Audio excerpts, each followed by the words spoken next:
ETFs are all over YouTube, they're all over the internet. So, why am I making yet another video about them? Because hearing the letters ETF 100 times is not the same as knowing what you actually own. Maybe you've been hearing ETF this, ETF that, and you're thinking, okay, I should probably buy one of those. Or maybe you already did. You watched a video where someone said, this is the ETF I bought, follow my trade. So you picked it. And if you're being honest with yourself, you have no idea what you actually bought. If that's you, this video is for you. I'm Toyin, a CPA and MBA with years of real client work behind me. I'm glad you're here. In this video, I am going to explain in plain English what ETFs are, the different types, where to get them, and why you might need them, and what they actually do for your investing. And then I'm going to walk you through buying your very first one. By the end, you're going to have clarity. So the next time people are talking about ETFs, you know exactly what they're talking about. And if that's what you came for, do me a favor and tap like. It helps me get this in front of other people who've been nodding along to the letters ETF without anyone stopping to explain it to them. Thank you. Before we dive in, I'm a CPA, but I'm not your CPA, at least not yet. Everything here is general financial education, not advice tailored to your specific situation. I don't recommend specific investments, funds, or securities. And nothing in this video is a suggestion to buy or sell anything. If you want guidance built around your own numbers, your debt, your taxes, your plan, work with a qualified professional who knows your full picture. On those topics, that can be me. Otherwise, take what's useful here, check it against your own circumstances, and make the call that's right for you. So, what is an ETF? An ETF is sort of like an index fund, but it's a fund that trades on the stock market, like the regular stock or a share would. That's the part to hold on to. It trades like a stock. And what's inside it is a basket of stocks, a basket that's picked by professional portfolio managers and fund managers. They pick thousands of stocks at different ratios based on different considerations such as geography, company size, industry, asset type. And then they benchmark the whole basket against a particular index. So instead of you trying to pick the one winning stock, you buy one thing and you own a little slice of all of them. Now, why do I like ETFs? Two reasons. The first one is that they are an easy way to diversify your portfolio. And we all know that diversification is key. It's one of the central pillars of investing. You're not betting everything on one company. The second reason I love ETFs is the fees. Their fees are so low compared to mutual funds and a lot of other managed portfolios. Let me put numbers on it.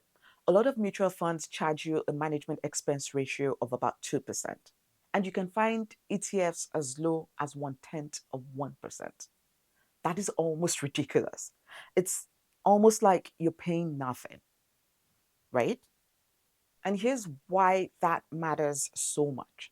Fees in investing are one of the few things that is actually under your control. They're like taxes. You know what they are going in. You see it with your eyes wide open.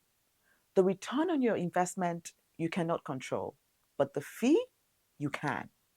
And that goes a long way into deciding how much of your money is actually invested and compounding for you instead of leaking out the side. So, where do these baskets actually come from? Who makes them? In Canada, it's a handful of big names, and it helps to recognize them. The biggest is RBC iShares. That's BlackRock partnered with RBC here at home. They're about a quarter of the whole Canadian ETF market. Second is BMO, and BMO is the proudly Canadian one. They were one of the very first to do this back in 2009.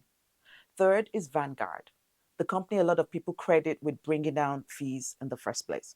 And then TD, Global X, and Fidelity all run full lineups too. You buy them through a brokerage, the same place you'd buy a stock. And don't worry, I'm going to walk you through exactly how to do that in a few minutes. First, let's talk about the different types. Now, the types, because there isn't just one kind of ETF, and this is where people get a little lost. You've got broad index ETFs, these are the workhorses. One basket that tracks a whole market, like every big company on the Toronto Stock Exchange or the US market. This can be incredibly cheap. You've got bond ETFs, a basket of loans instead of companies. Steadier, calmer, the cushion in the portfolio. You've got all in one ETFs. This is a basket of baskets. One single purchase that holds the Canadian, US, and international companies, plus bonds, and it even rebalances itself. For a lot of people, that one fund is the entire portfolio.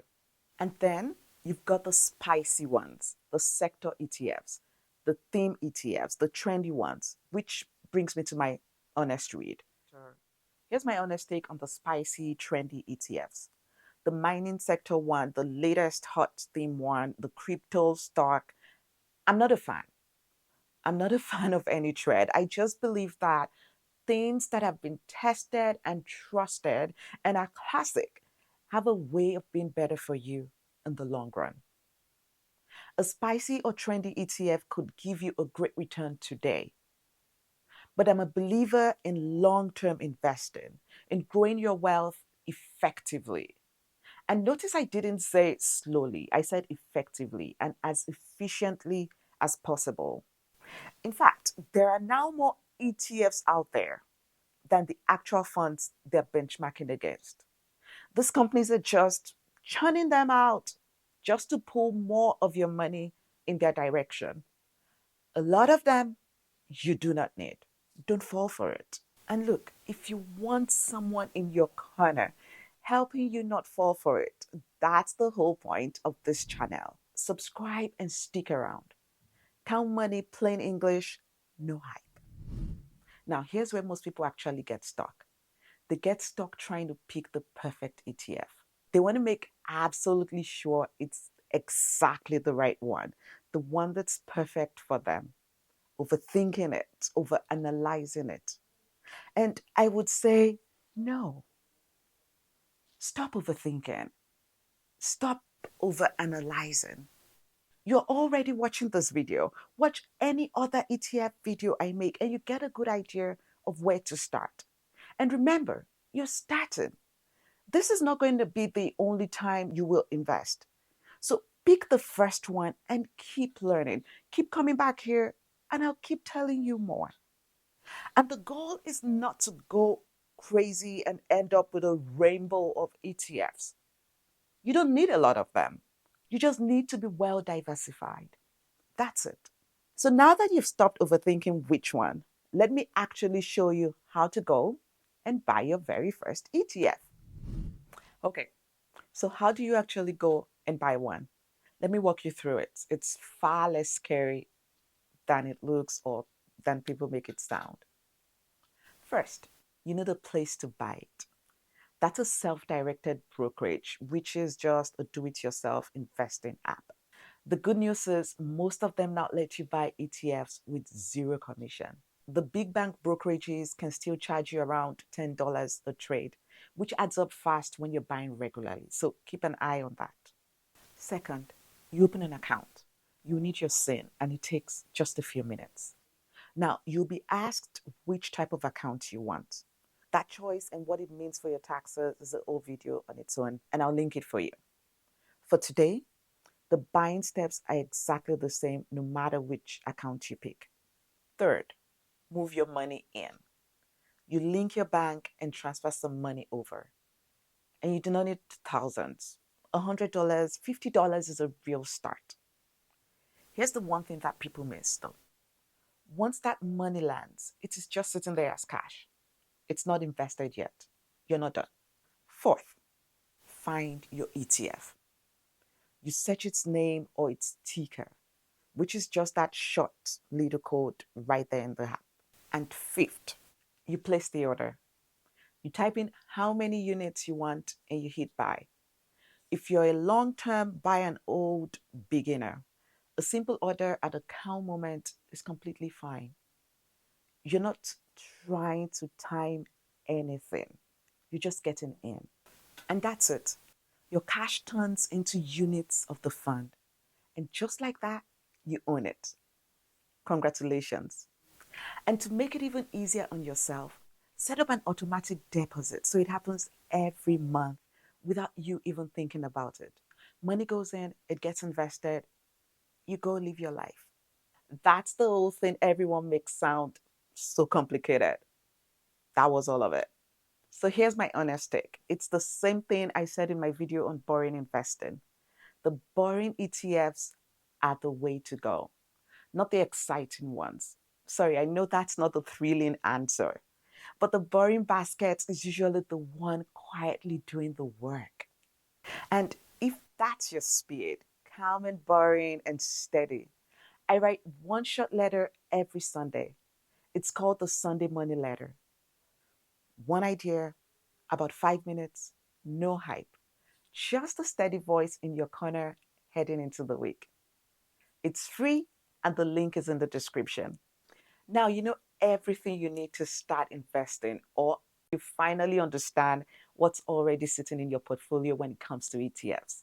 So here's what I'll say: go on and take the next step. Invest your money and stop keeping it in cash.